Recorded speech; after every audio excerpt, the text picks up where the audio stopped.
कई दिनों से कहना चाहते हैं, लेकिन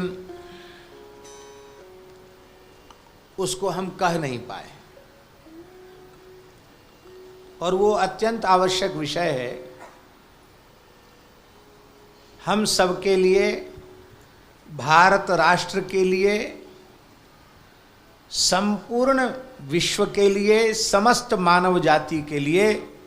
यदि हम और खुलकर कहें तो पूरे पिंड और ब्रह्मांड के कल्याण की बात है। आप कहेंगे वो कौन सी बात है? वो बात है यह धरती गोवध के कलंक से विमुक्त हो। ये बात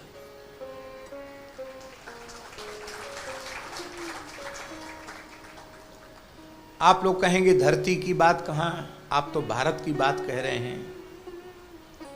हमारा यह मानना है और हमारा भगवत कृपा से, गंगा जी की कृपा से यह विश्वास है कि जिस दिन भारतवर्ष में पूर्ण रीति से गोवध पर प्रतिबंध हो जाएगा, गोरक्षण और गो संवर्धन की सुव्यवस्थित योजना बन जाएगी, और जब इस गोरक्षण गो संवर्धन के पुण्य से भारतवर्ष की समृद्धि पूरे संसार में अपने चरम पर पहुंच जाएगी,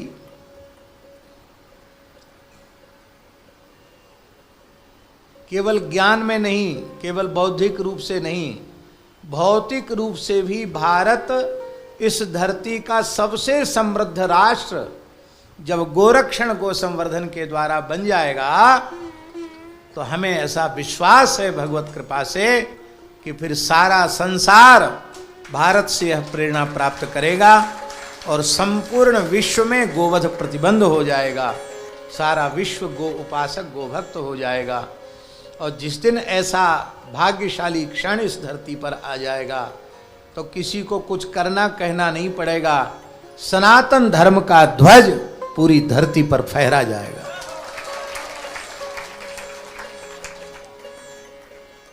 तो सबसे पहली बात तो यह है कि जो गोरक्षा गो सम्मान आह्वान अभियान जो विगत समय से चल रहा है, इसके पीछे कोई संस्था, कोई कमेटी, कोई व्यक्ति नहीं है। इसके पीछे भगवान हैं और भारत राष्ट्र के सभी पूज्य संत हैं। सर्वदेवमयी, सर्ववेदमयी, सर्वतीर्थमयी पूज्या गोमाता है और धर्म रूप भगवान नंदी हैं इसके मूल में, इसके प्रेरक के रूप में, और हम सब उनके चरण सेवक हैं। तो यह सामान्य किसी संस्था का, व्यक्ति का अभियान नहीं है, यह महान दैवीय अभियान है। ये भगवत प्रेरणा से हो रहा है। ये बात सब लोगों को जान लेनी चाहिए, समझ लेनी चाहिए और इसे हृदय से स्वीकार कर लेना चाहिए, दुराग्रह को छोड़ करके। अभी पिछली बार इस गो सम्मान आह्वान अभियान का प्रथम चरण संपादित हुआ 27 अप्रैल को।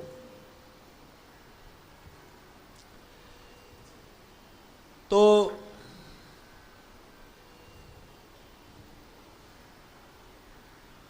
ये बिल्कुल पक्की बात है कि जिस प्रकार की सफलता 27 अप्रैल को गो भक्तों को, गो उपासकों को मिली है, वह आशातीत थी। आशातीत हम इसलिए कह रहे हैं कि इसके पीछे कोई बड़ा संगठन नहीं, व्यक्ति नहीं, अर्थ की व्यवस्था करने वाली भी कोई संस्था नहीं,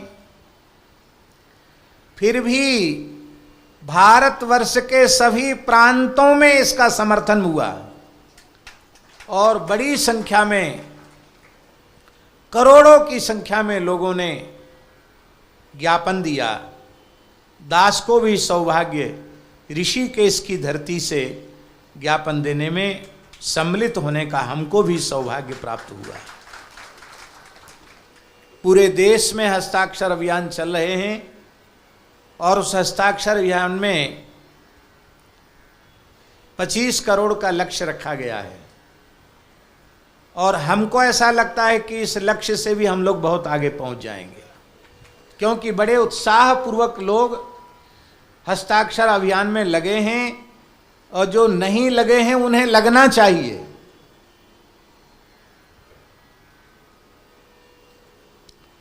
मूल का रक्षण अत्यंत प्रयत्न पूर्वक होना चाहिए।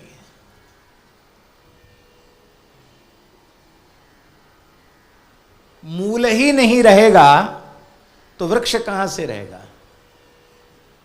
छिन्ने मूले नैव पत्रम न शाखा। वैदिक सनातन धर्म का मूल भारतीय वेद लक्षणा गाय है, गव्य पदार्थ हैं। हमारा कोई भी आराधना उपासना, हमारी कोई भी आराधना उपासना, देव कार्य, पितृ कार्य, ऋषि कार्य बिना गव्य पदार्थ के संपादित नहीं होता। पिंड और ब्रह्मांड सबका पोषण गाय करती है। हमारे रजोगुण तमोगुण को हटा करके हमें सत्वगुण में प्रतिष्ठित करती है, हमको भगवत प्राप्ति के योग्य बनाती है, हमको भगवान की प्राप्ति के पथ पर चलने की योग्यता देती है गाय। इसलिए यह वाक्य महापुरुषों के द्वारा दिया गया वाक्य कि गाय बिना गति नहीं और वेद बिना मति नहीं।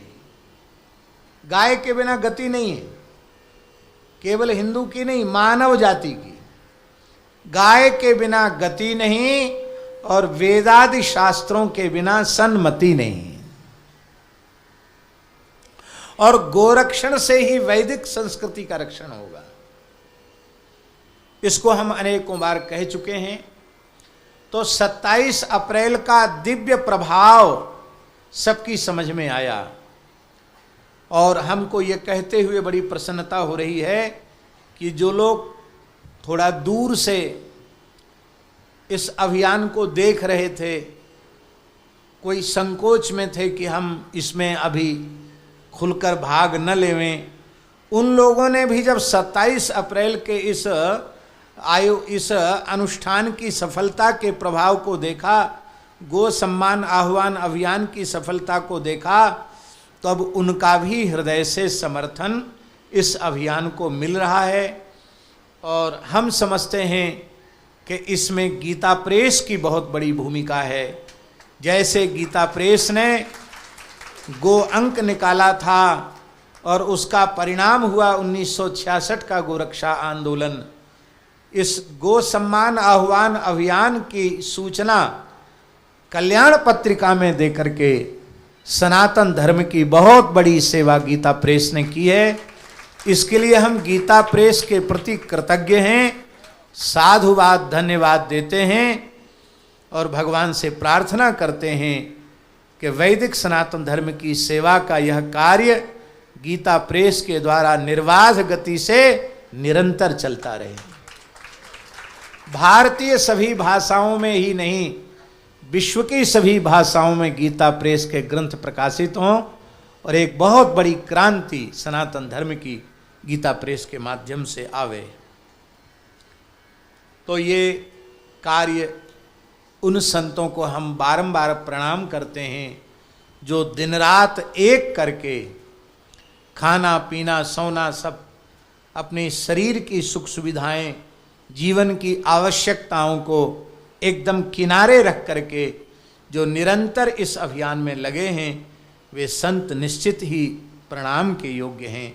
हम व्यास आसन से उन्हें सभक्ति सादर प्रणाम करते हैं और भगवान से प्रार्थना करते हैं कि भगवान उन्हें निरंतर शक्ति सामर्थ्य प्रदान करें। अब हम लोगों के सामने अगला जो द्वितीय चरण है इस अभियान का, वो 27 जुलाई को आने वाला है। 27 जुलाई माने गुरु पूर्णिमा के पहले। गुरु पूर्णिमा कब की है? 29 की है। व्यास पूर्णिमा भगवान कृष्ण द्वैपायन व्यास जी के प्राकट्य की तिथि, जिसको हम लोग सब लोग व्यास पूर्णिमा अथवा गुरु पूर्णिमा के रूप में मनाते हैं। उस तिथि से पहले 27 जुलाई को गो सम्मान आह्वान अभियान का द्वितीय चरण है। सभी से हमारी अत्यंत विनम्र प्रार्थना है कि आप जहां भी रहें वहां इस अभियान से हृदय से जुड़ें और बड़ी से बड़ी संख्या में 27 जुलाई को ज्ञापन देने में उपस्थित हों। एक बहुत उच्च कोटि के नाम जापक महापुरुष हैं, उन्हें भगवान की प्रेरणा हुई है और उन्होंने दास को अपना भाव निवेदित किया कि राम जी की प्रेरणा से हम आपको ये बात कह रहे हैं। इस बार 27 जुलाई को 8:15 से सवेरे कितने बजे? 8:15 से 9:15 बजे तक है।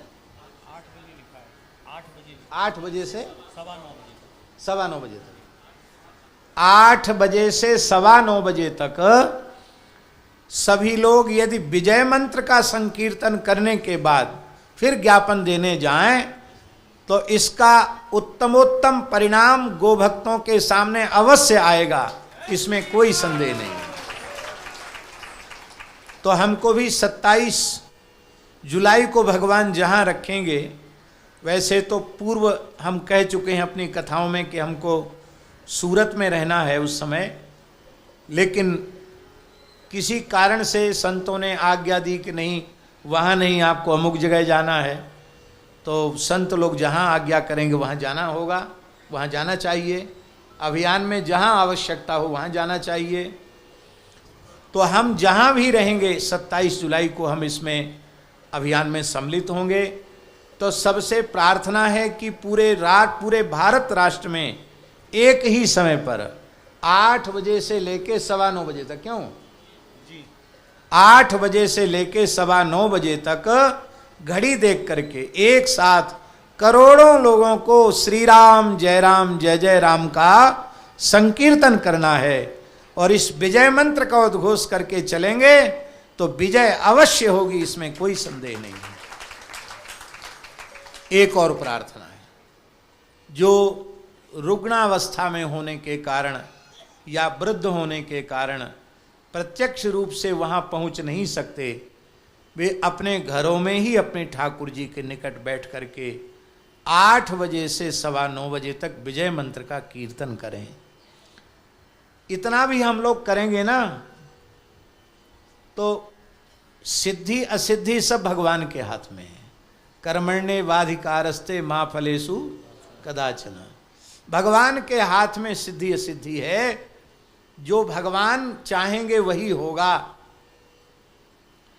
पर जब कभी हम लोगों का देहावसान होगा और हम भगवान के सामने पहुँचेंगे और भगवान पूछेंगे कि तुम धरती पर थे और गोवध जैसा भयंकर पाप हो रहा था, उस पाप को देखते हुए तुमने उसका कोई प्रतिकार नहीं किया है।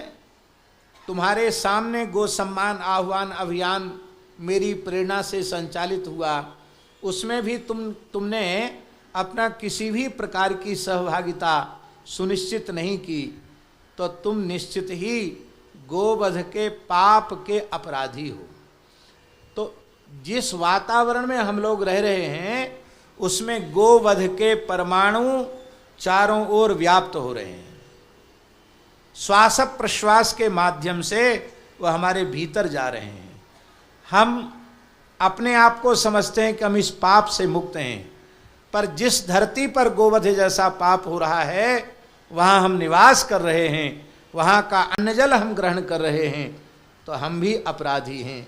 तो हम समझते हैं कि इस गो सम्मान आह्वान अभियान का जो आगामी 27 जुलाई वाला चरण है, उसमें ईमानदारी से आर्त भाव से भगवान से प्रार्थना करते हुए यदि 1.25 घंटे श्री विजय मंत्र का संकीर्तन करेंगे और अभियान में प्रत्यक्ष रूप से सहभागिता करेंगे तो भगवान के सामने लज्जित नहीं होना पड़ेगा। इतने से भी गौ माता के प्रति हम अपनी कृतज्ञता ज्ञापित कर पाएंगे, भगवान के प्रति कृतज्ञता ज्ञापित कर पाएंगे। ये 27 जुलाई के लिए आप सबको हमारी अत्यंत प्रेमाग्रह पूर्वक विनम्र प्रार्थना है कि आप अपने सारे आग्रह दुराग्रह, कई लोगों को दलगत पार्टीगत आग्रह दुराग्रह भी होते हैं, पर भैया गाय जाति से, पंथ से, संप्रदाय से, दल से, पार्टी से सबसे ऊंचे उठी हुई है गाय। इसलिए अपने व्यक्तिगत भेदों को, आग्रह दुराग्रहों को त्याग करके इसमें सबको सम्मिलित होना चाहिए। और ये ज्ञापन केवल जिलाधीशों तक नहीं जा रहा है, मुख्यमंत्री, राज्यपाल, प्रधानमंत्री, राष्ट्रपति सब जगह जा रहा है। और इस अभियान 27 जुलाई के बाद निकट भविष्य में देश के शीर्षस्थ संतों का प्रतिनिधिमंडल प्रधानमंत्री जी से मिलकर भी यह आग्रह करने वाला है कि इस संबंध में आप अपने ही मुखारविंद से इसी वर्तमान शासन काल में आप घोषणा करके पुण्य के भागी बने और अमर यश कीर्ति प्राप्त करें। भगवान की बड़ी कृपा है, वर्तमान देश के जो यशस्वी प्रधानमंत्री जी हैं वो इतना बढ़िया भाग्य राम जी के यहाँ से लिखवा करके लाए हैं कि पूरे संसार के सर्वोच्च 35 से ऊपर सम्मान उनको मिल चुके हैं और अपने 10-12 वर्ष के सुशासन काल में उन्होंने भारत के गौरव को पूरे संसार में प्रतिष्ठित किया है। उनके ही प्रधानमंत्रित्व काल में कश्मीर जो मुख्य धारा से कट गया था, 370 और 30 धारा खत्म होकर के कश्मीर भारत का अविभाज्य अंग बना। वहाँ भारतीय राष्ट्रीय ध्वज फहरा रहा है। यद्यपि एक बात हम जरूर कहेंगे, भले किसी को बुरी लगे तो लगे, वस्तुतः कश्मीर में जो न्यायालय ने चुनाव कराने का आदेश दिया वो विवेकपूर्ण आदेश नहीं था, क्योंकि अभी वहाँ चुनाव की स्थिति थी नहीं।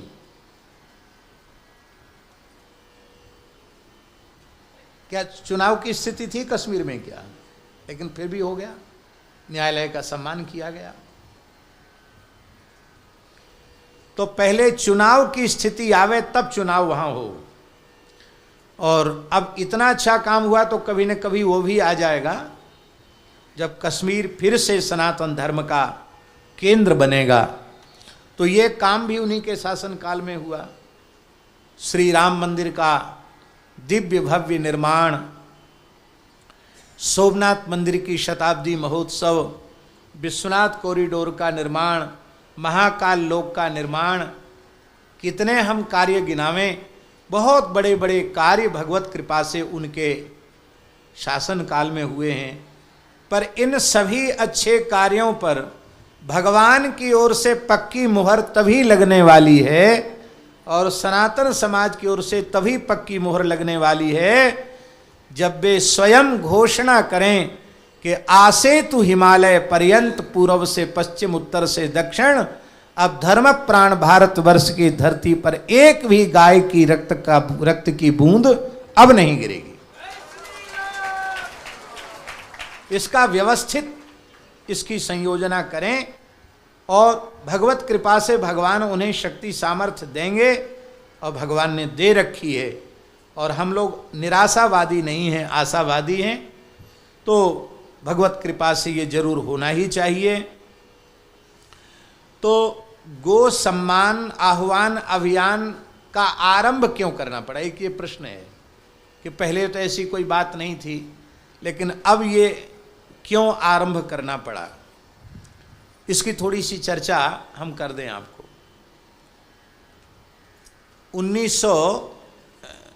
2014 2014 में बने ना प्रधानमंत्री। 2014 में जब ये प्रधानमंत्री बने तो संभवतः 2015 की बात है, तारीख मुझे याद नहीं है, विचार करने से खोजने से पता चल जाएगी।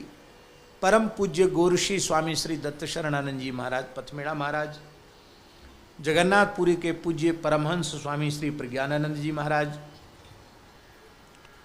और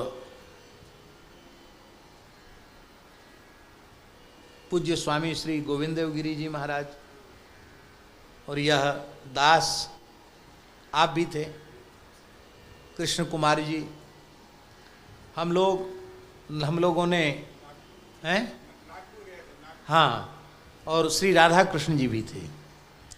तो सर संघ प्रमुख जो सम्मान्य श्री मोहन भागवत जी हैं, उनसे समय मांगा था और उन्होंने बड़ी उदारता पूर्वक हम लोगों को समय दिया। निर्धारित समय जितना दिया था उससे दुगने से भी ज़्यादा समय दिया। हम समझते लगभग 1-1.5 घंटे हम लोग हैं, देखिए एक प्रमाण तो कम से कम हम लोग को मिल गए ना, गवाही साक्षी हैं, तो कृष्ण कुमार जी गवाही हैं। तो 1.5 घंटे तक हम लोगों ने व्यवस्थित चर्चा उनसे की, गोरक्षा के प्रश्न को लेकर की। और श्री भागवत जी ने बड़े ध्यान से, एकदम समाहित चित्त से, सावधान होकर के हम लोगों की बात को खूब महत्व देते हुए उन्होंने बड़े धैर्य पूर्वक पूरी बात सुनी और सुनने के बाद उन्होंने कहा कि सब होगा, आप थोड़ा धैर्य धारण कीजिए। यही बात कही ना उन्होंने।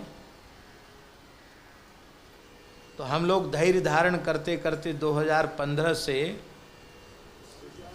2027 आ गया, 26 आ गया हैं, 11 साल हो गए। तो चलो 11 रुद्र हो गए। तो अब थोड़ा सा काम तो हो रहा है पूरे देश में, लेकिन जो धैर्य रखने की बात जो कही गई थी वो इतने लंबे समय तक सबने धैर्य रखा। तो आवश्यकता है कि शासक जब अनुकूल है, शासन अनुकूल है देश में, प्रदेशों में, सब जगह शासन। अब जो उत्तराखंड का देखो तो गौ माता के लिए सर्वाधिक अनुदान देने वाला प्रदेश उत्तराखंड है। एक गाय को 80 रुपए का अनुदान उत्तराखंड सरकार दे रही है। धामी जी बहुत अच्छा काम उत्तराखंड में कर रहे हैं। समान नागरिकता कानून भी यहाँ सबसे पहले यहीं लागू किया गया। बहुत अच्छे अच्छे कार्य यहाँ हो रहे हैं। तो प्रायः भारतवर्ष के अनेकों प्रांतों में इस प्रकार की विचारधारा का शासन है। तो अब तो भगवान ने ऐसी कृपा की है कि जो पश्चिम बंगाल के बारे में हम लोग कभी सोचते नहीं थे, वो पश्चिम बंगाल में भगवान ने, कहते ना भगवान देते हैं तो छप्पर फाड़ के देते हैं, तो भगवान ने छप्पर फाड़ के दिया है। ये भी एक बहुत उत्तम संकेत है। हर बार बकरीद पर कितने गोवंश की हत्या होती थी, इस बार पहला, हम सब समझते हैं कि देश के स्वतंत्र होने के बाद इस बार पहला ये कोई म्लेच्छों का उत्सव था जिस उनके उस आयोजन में गोवंश की हत्या नहीं हुई। हर परिवर्तन की शुरुआत एक विचार से होती है, और जब वही विचार करोड़ों लोगों की भावनाओं से जुड़ जाए तो वह एक जन अभियान का रूप ले लेता है। इन्हीं मूल्यों को जन जन तक पहुंचाने का प्रयास है गौ सम्मान आह्वान अभियान। यह अभियान समाज के प्रत्येक वर्ग से एक शांतिपूर्ण और लोकतांत्रिक सहभागिता का आह्वान करता है। इसका उद्देश्य है गौ सेवा, गौ सुरक्षा और गौ सम्मान जैसे विषयों पर जन जागरूकता बढ़ाना और अपनी बात संविधान सम्मत माध्यमों से देश के नीति निर्माताओं तक पहुंचाना। अभियान का संदेश स्पष्ट है: संवाद, संयम और सद्भाव, सेवा का भाव, सुरक्षा का संकल्प और सम्मान का संस्कार। इन्हीं 3 आधारों पर एक जागरूक समाज का निर्माण संभव है। यदि आप इस अभियान के बारे में और अधिक जानना चाहते हैं तो इसके आधिकारिक माध्यमों से जुड़ सकते हैं। इसकी जानकारी पढ़ सकते हैं और अपने विवेक से इसके उद्देश्य को समझ सकते हैं। एक विचार, एक संकल्प और एक जन भागीदारी। गौ सेवा का मान बढ़ाएं, गौ सम्मान का दीप जलाएं।